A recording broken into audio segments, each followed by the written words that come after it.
Eh bien donc, mesdames et messieurs, aujourd'hui nous allons aborder le dernier cours consacré à l'anatomie cardiovasculaire en étudiant l'innervation du cœur. Ce cours se place donc dans la suite du dernier chapitre consacré au vaisseau du cœur.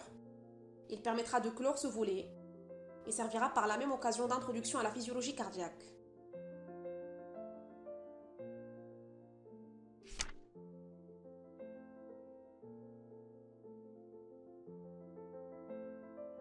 Pour construire ce cours, nous traiterons dans un premier temps de l'innervation extrinsèque du cœur, assurée par le système nerveux végétatif, sympathique et parasympathique, permettant la modulation du rythme de contraction cardiaque.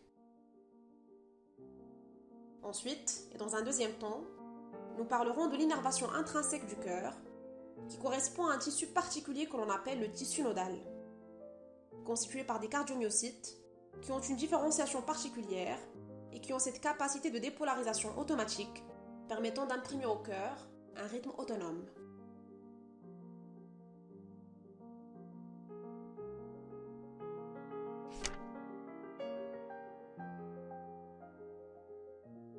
L'innervation extrinsèque du cœur est assurée par le système nerveux végétatif, sympathique et parasympathique.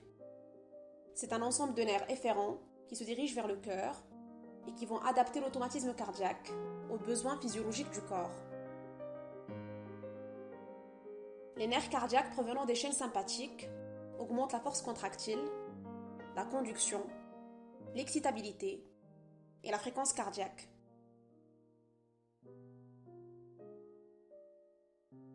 Alors que le système parasympathique, par le biais du nerf vague, va permettre d'atténuer ces effets.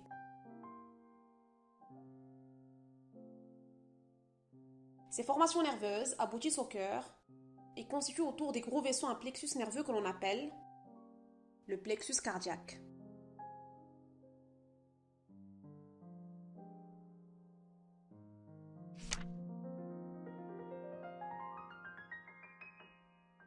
Les nerfs cardiaques de chaque côté sont des nerfs qui sont en partie issus des ganglions des chaînes sympathiques latérovertébrales droite et gauche. Dans le thorax, la chaîne ganglionnaire est représentée de chaque côté de la colonne vertébrale par 12 ganglions. Le premier étant souvent fusionné avec le ganglion cervical inférieur. Chacun de ces ganglions est situé en avant de l'articulation costo-vertébrale correspondante et en arrière de la plèvre. Ils sont réunis les uns aux autres par un cordon nerveux intermédiaire, appelé cordon sympathique, qui est croisé en arrière par les vaisseaux intercostaux.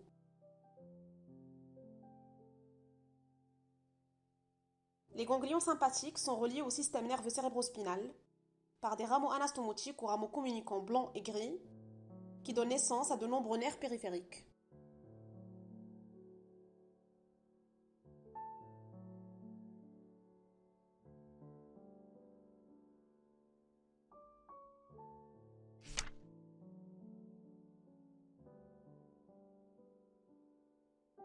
Le parasympathique, lui, va être apporté par deux nerfs crâniens.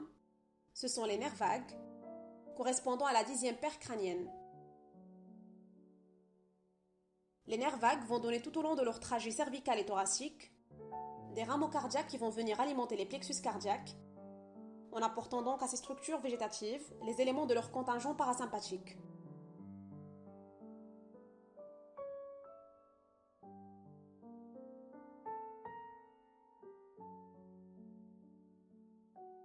On distingue le nerf vague droit,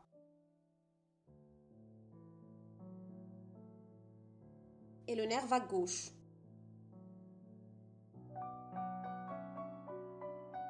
Alors globalement, le parasympathique prend son origine dans le tronc cérébral au niveau du noyau dorsal du nerf vague et chemine dans la région cervicale avant de gagner la cavité thoracique. À ce niveau, les deux nerfs vagues droit et gauche présentent des rapports topographiques différents de chaque côté.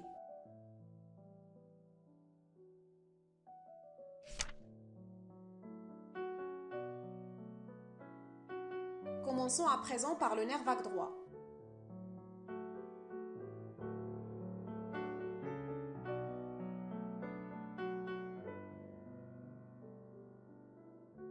Après avoir traversé la fosse crânienne postérieure, le nerf vague arrive dans la région antérieure du cou et se place en arrière des gros vaisseaux, dans l'angle formé par l'accolement de la veine jugulaire interne, avec l'artère carotide primitive.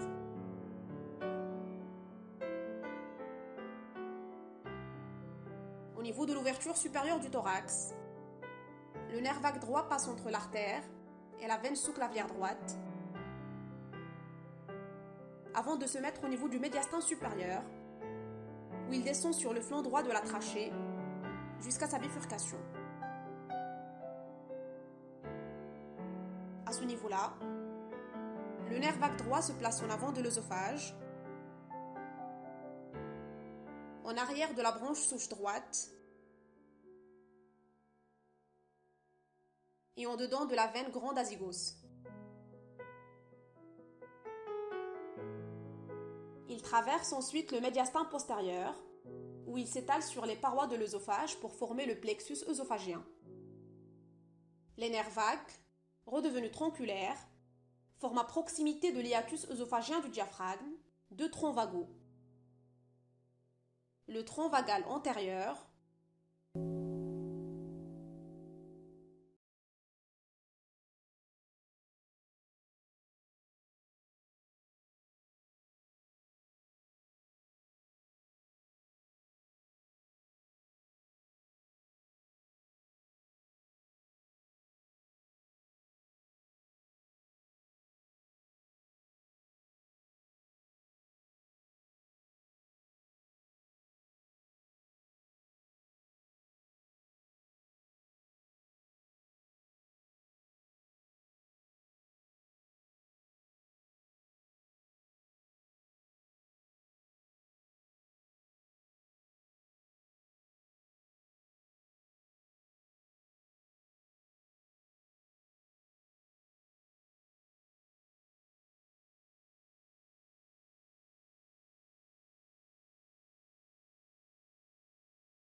Les formations nerveuses qui aboutissent au cœur constituent autour des gros vaisseaux deux plexus nerveux.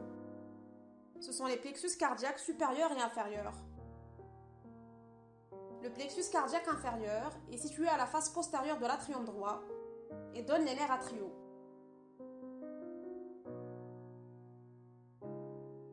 Le plexus cardiaque supérieur, appelé également ganglion de Vrisberg, est situé entre la crosse de l'aorte et la bifurcation de l'artère pulmonaire. Ce plexus donne des filets nerveux destinés aux gros vaisseaux et se termine en formant les plexus aux nerfs coronaires qui accompagnent les artères du cœur.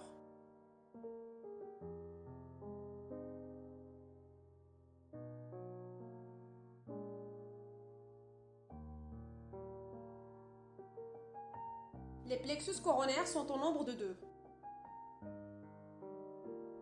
Le plexus gauche ou antérieur, situé en avant de la crosse aortique, il est formé par les nerfs cardiaques supérieurs du nerf vague et par le nerf cardiaque supérieur gauche du sympathique.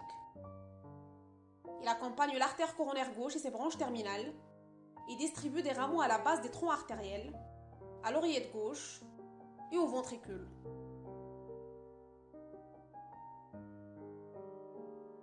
Le plexus droit ou postérieur, placé en arrière de la crosse de l'aorte, est constitué par les nerfs cardiaques moyens et inférieurs du nerf vague et par les autres rameaux sympathiques à l'exception du rameau supérieur gauche. Il donne des rameaux à l'oreillette droite. Les filets nerveux qui se détachent de ces plexus forment des réseaux qui se distribuent au cœur et au péricarde.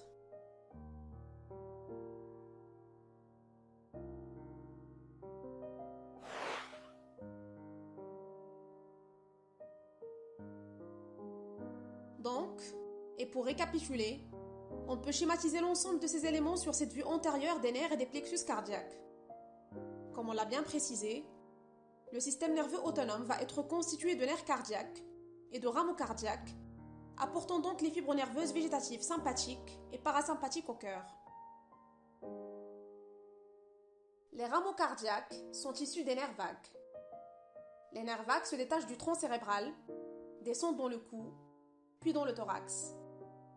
Il s'agit de la 10e paire crânienne. Ils abandonnent des rameaux cardiaques pour alimenter les plexus cardiaques. On distingue le ganglion inférieur du nerf vague, à partir duquel se détache le nerf cardiaque cervical supérieur,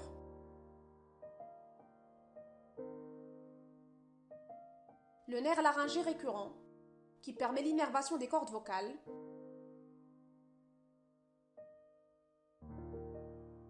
le nerf cardiaque cervical inférieur,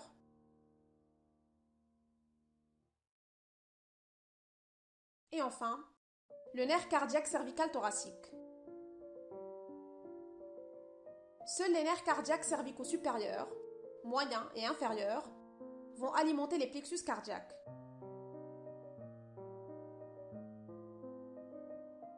Les chaînes sympathiques latérovertébrales sont constituées de ganglions situés en avant et latéralement par rapport au rachis cervical et sont réunies par des rameaux interganglionnaires.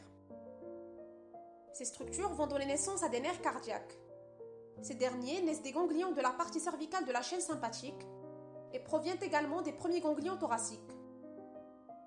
On distingue les ganglions cervicaux supérieurs, moyens et inférieurs qui donnent naissance respectivement au nerf cervico-cardiaque supérieur,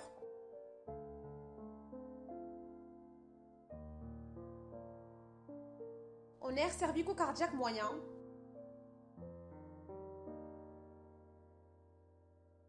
et enfin au nerf cervico-cardiaque inférieur. Ces nerfs cardiaques vont apporter dans le plexus cardiaque le contingent sympathique. Alors, il faut comprendre que les nerfs végétatifs constituent un lacis de nerfs de toute petite taille qui constituent des condensations de tissus nerveux végétatifs formant ce que l'on appelle des ganglions végétatifs ou des plexus. Concernant le cœur, nous avons deux plexus végétatifs qui constituent donc un entrelacement extrêmement complexe de nerfs de très petite taille, difficilement dessécables. On distingue le plexus cardiaque supérieur, qui va se situer latéralement et en dessous de l'aorte thoracique, constituant ce que l'on appelait autrefois le ganglion de Vrisberg. À partir de ce plexus vont se constituer des nerfs viscéraux qui vont venir accompagner des branches des artères coronaires. Ces nerfs viscéraux sont des nerfs mixtes, sympathiques et parasympathiques, qui vont venir moduler l'activité autonome du cœur. On distingue les nerfs coronaires droits,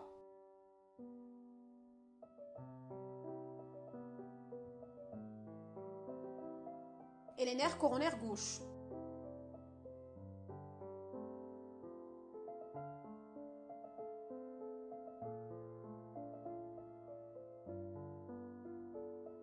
Et nous avons également un ganglion cardiaque inférieur qui va constituer une structure tout à fait comparable à son homologue supérieur, mais qui va se situer en arrière, derrière la veine cave supérieure et surtout à la face postérieure des atriums droit et gauche, dont il assure l'innervation par le biais des nerfs atriaux.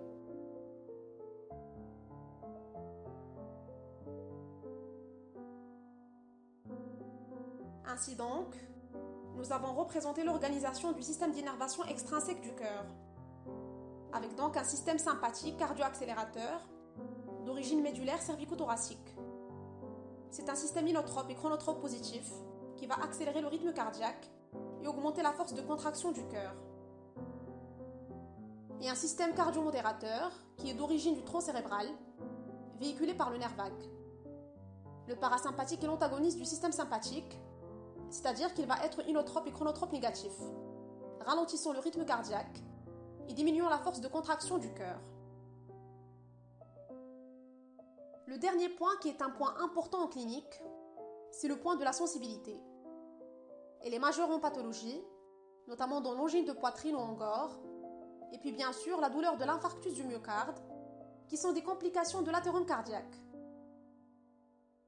En effet, il existe des capteurs sensitifs au niveau des viscères et des parois, et ça explique pourquoi dans la sémiologie de l'angine de poitrine, on décrit classiquement qu'une douleur angineuse est une douleur qui se projette à la paroi thoracique gauche, à la racine du membre supérieur gauche et à la moitié gauche du cou et de la mâchoire.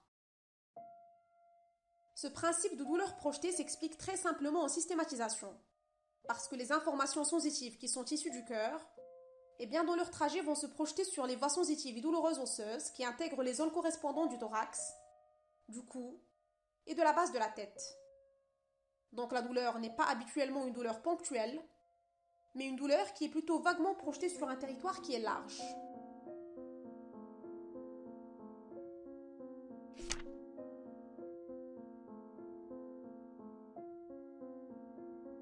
Le système de conduction du cœur régule les impulsions électriques à l'origine de ses battements.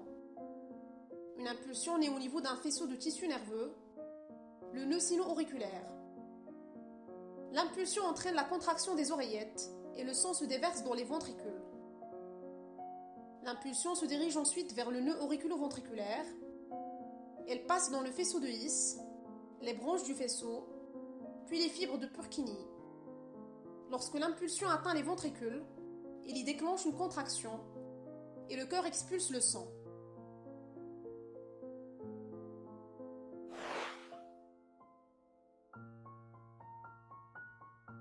Le système de conduction interne du cœur est le stimulateur physiologique d'où part l'excitation motrice, permettant au cœur de se contracter et de mettre en mouvement la circulation sanguine. C'est un phénomène autonome, c'est-à-dire que le cœur est un muscle creux qui a la capacité de se contracter de façon tout à fait indépendante et régulière. Ce phénomène s'expliquant par l'existence d'un tissu particulier, c'est ce que l'on appelle le tissu nodal, situé au sein du myocarde, et qui est constitué de myocytes myocardiques dotés d'une différenciation particulière. Elles sont spécialisées dans la conduction de l'influx nerveux et elles ont cette capacité de dépolarisation automatique permettant d'imprimer au cœur un rythme autonome. C'est du système de conduction interne du cœur que naissent les contractions rythmiques et c'est par lui qu'elles se propagent au reste du myocarde. Les myocytes nodaux, plus gros et plus pâles que les autres myocytes, se rassemblent en divers points du cœur pour former le nœud sino-atrial, le nœud atrio-ventriculaire et le faisceau atrioventriculaire.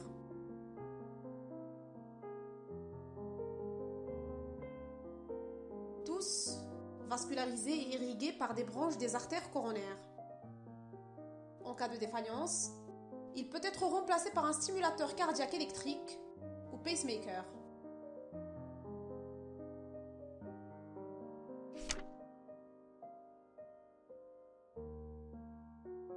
Nous avons d'abord le nœud sinusal, décrit pour la première fois par Keith et Flack. C'est une agglomération de cellules musculaires d'un diamètre plus grand que celle de la musculature myocardique, d'une longueur de 3 cm et d'une largeur de 3 mm.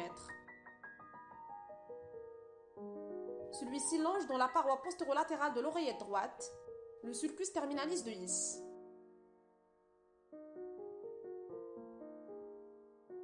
Il commence en haut, sous le péricarde, sur le côté latéral de l'orifice de la veine cave supérieure et descend en regard du sillon de His pour se disposer après un trajet de 2 à 3 cm environ dans la couche profonde de la paroi auriculaire au voisinage de l'abouchement du sinus coronaire.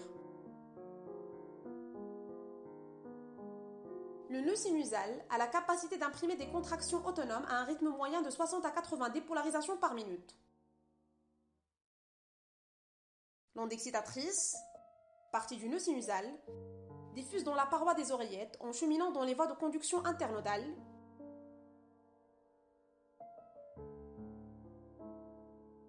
puis se concentre vers le nœud auriculo-ventriculaire, appelé autrefois le nœud d'Ashov-Tawara.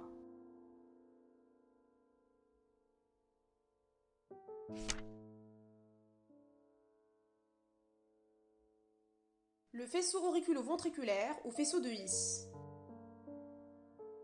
Il relie la musculature des oreillettes à celle des ventricules, et c'est par lui que l'onde excitatrice passe des oreillettes dans les parois ventriculaires. Il naît dans la paroi auriculaire, au voisinage du sinus coronaire. Ces fibres se rassemblent en une masse compacte, appelée nœud auriculo-ventriculaire, auquel fait suite le tronc du faisceau de His. Celui-ci se porte en avant et en haut, sur le flanc droit du bord postérieur de la cloison interventriculaire.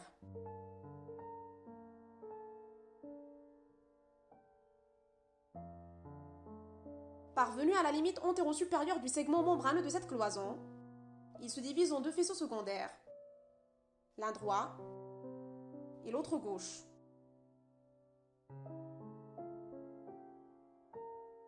Le faisceau droit se porte en avant, pénètre dans la bande intensiforme qui le conduit jusqu'à la base des piliers antérieurs et postérieurs où il se perd.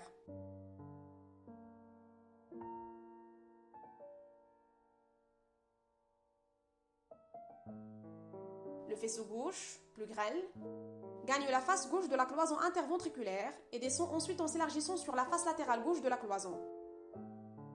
À ce niveau-là, il se divise en deux groupes de fibres. L'un postérieur, l'autre antérieur, qui s'écarte et s'étend jusqu'à la base des piliers antérieurs et postérieurs du ventricule gauche.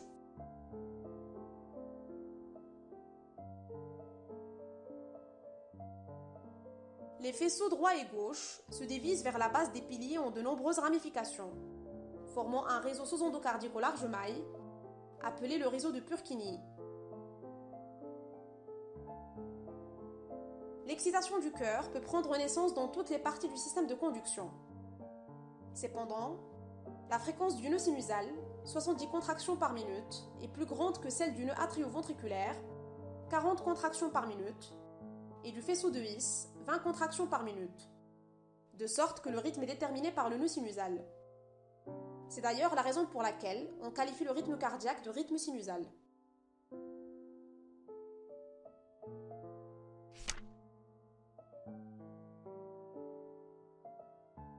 On arrive enfin à la vascularisation du système excitoconducteur,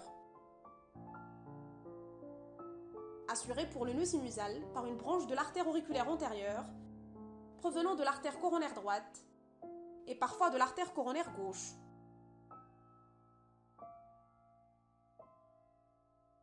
Concernant le nœud et le faisceau auriculo-ventriculaire, ils sont irrigués par la première des artères septales postérieures qui se détache de la partie auriculo-ventriculaire de l'artère coronaire droite.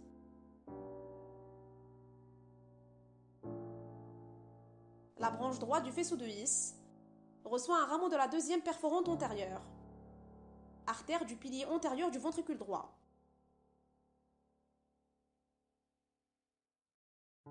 La branche gauche du faisceau de His est vascularisée par les artères septales antérieures et postérieures.